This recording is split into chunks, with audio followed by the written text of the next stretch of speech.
Again, welcome to Williams Stadium for today's Chair of Honor ceremony. My name is Alan York, the radio broadcaster for Liberty Flames football, and again, we say thank you for joining us here this afternoon. Last spring, Liberty was approached by the Rolling Thunder National Office, as well as the Rolling Thunder of Virginia Chapter 4, in regards to participating in the POW-MIA Chair of Honor program. It's been a tremendous honor for Liberty University to work with them on this project and for all of us to come together here today for this special dedication event. In a couple of seconds, we're going to hear from Jan Rieger and Rex Brust, and we appreciate them both for being here and are thankful for their support. Jan's been involved with the issue of POWs and MIAs since 1970, when her brother, Air Force Captain Alan R. Trent, was shot down during the Vietnam War and listed as missing in action. Rex is with the Rolling Thunder of Virginia, Chapter 4, and has been thoughtful throughout this entire process of having the chair installed and planning today's event. Now at this time, I'd like to introduce Athletics Director of Liberty University, Jeff Barber, for a couple of comments. Thank you, Alan. Pardon the music. It wasn't so bad though, was it? Thanks for being here today. It's a special day for us here at Liberty. If you know much about the university, you know that there's always been a tremendous love and appreciation for the military. Dr. Falwell always had great things to say and supported it. I'm not a veteran myself, but my father was a World War II veteran. He passed away 2 years ago. He was Army Air Corps. He was stationed in the Philippines, Clark Air Force Base. He was a waste, sorry, that wind's blowing in on me. He was a waist gunner on a B-24 Liberator, and he flew 49 bombing missions as a 19-year-old kid, and survived and had a great life. And so for my family, personally, the military's always had a very special place as well. I've been the athletic director here for almost 9 years. I was at the University of South Carolina for 10, and we had a military halftime show at South Carolina.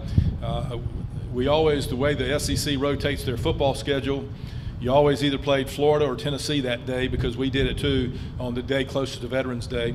And so the folks that worked at those schools always told me, and I think you would like to know this, that every time that they were selling their away game tickets for that year, the South Carolina game was always the main one that people wanted to come to because of the halftime military show. So we brought that to Liberty. I wanted to do that when I first got here, but it takes a lot of putting together, and Kevin Keys has done a wonderful job in running this for us for a number of years now. And I wish we could have done it before Dr. Falwell passed away, but unfortunately we were not able to do that. But so we brought it here some years ago, and it's our time just to say thank you to the military and all of you that have served, and certainly our hearts go out to all those that are represented by this chair. And we love you guys. We thank you for your service to our great country, and we appreciate you being here today. Thank you for all that you have done, and again, thank you for sharing this special moment with us.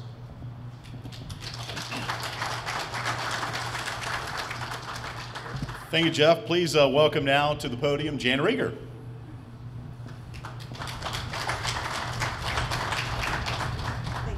Yep. I am so honored and proud to be here to represent the POWs and the MIAs and their families with this wonderful occasion.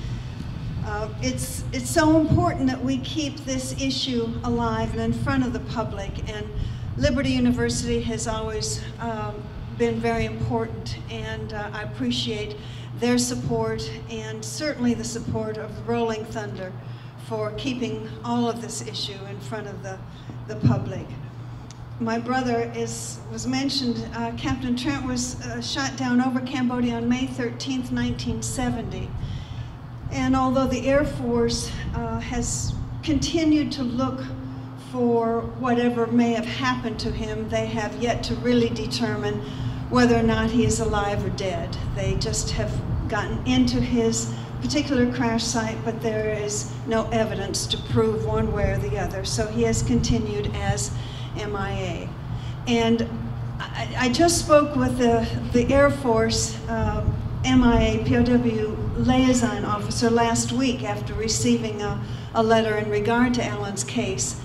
And I asked her, after 44 years, do we really think that there's any hope that we can find out what happened to him or resolution on his case? And she said to me that as long as there are any that are unaccounted for or missing in action, that they will continue to work on this. And I trust that that's very true. They've been very good about staying in touch with the families, and we appreciate all the efforts they can do. And every now and then you notice in the news that even World War II veterans are being found on occasion somewhere over in Europe or other places. So we have hope that someday we will find out too exactly what's happened to him. There are many families all over our country and from previous wars that are in the same position as our family is, without knowing what's happened to their loved one. And on their behalf and on behalf of my family, I want to thank Liberty University as well as the Rolling Thunder for all their efforts keeping this subject alive and not forgetting them. Thank you all so very much.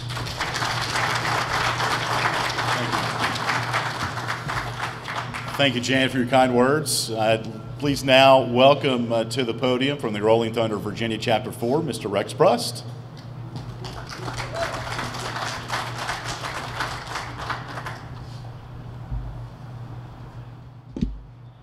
Good afternoon. I'd like to start out with a very heartfelt thanks to all of Liberty University, Mr. Jeff Barber, Alan, Mike Minyard for sure, because without Mike's help, I doubt we would ever have seen this thing happen today on this beautiful day. I want to thank Jan Rieger for joining us today, and thank you for speaking. I'd also like to mention another honored guest in our midst, Marine Sergeant Steve Bozeman. You may have seen Steve. If you've ever been in Lynchburg on a Friday afternoon for the last 13 plus years, he's been down there holding a vigil. Thank God for you, Steve.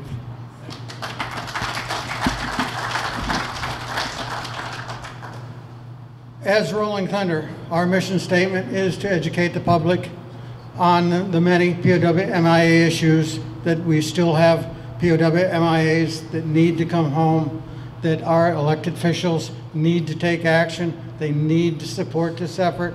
We've been doing a demonstration run in Memorial Day in Washington, D.C. for the last 26 years. It has grown year after year.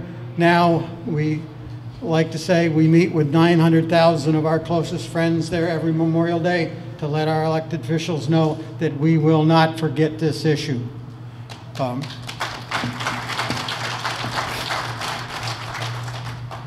As Jan had mentioned, you know, this chair stands as a beacon of hope for those families. There are 83,000 some service members that are yet to be returned to their homeland, to their families, and we need to keep pushing this issue, keep this candle lit until all of those people come home. Jan mentioned hope in her discussion with you today. I just want to mention three names. Corporal Lonald Skeens, lost September 4th, 1950. Sergeant Cameron Flack, lost December 12th, 1950, North Korea. Sergeant Arnold Pittman, lost December 12th, 1950, North Korea.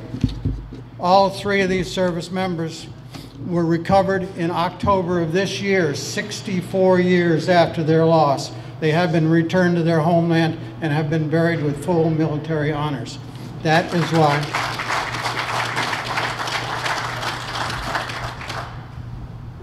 why these chairs are important. These events are important to us. We need to keep this candle lit. We need to keep the pressure on our elected officials to do what must be done. But there's also another reason this chair is important to all of us. It is not only serves as a symbol for those that we yet hope to recover. It also stands as a beacon to every man and woman serving in our armed forces today that we have their back. Should they ever have the misfortune of becoming a POW-MIA or MIA, they know we will stand there and we are ready to push our country to do the right thing, to make sure they're returned to their homeland. We will not forget them, and they know it.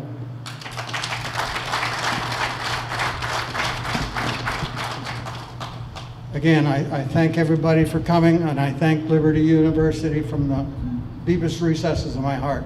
God bless you.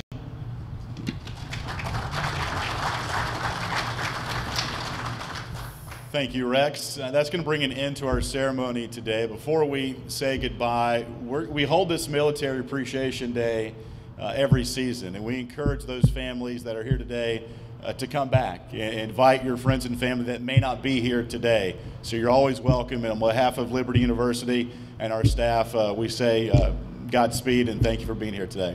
Go Flames.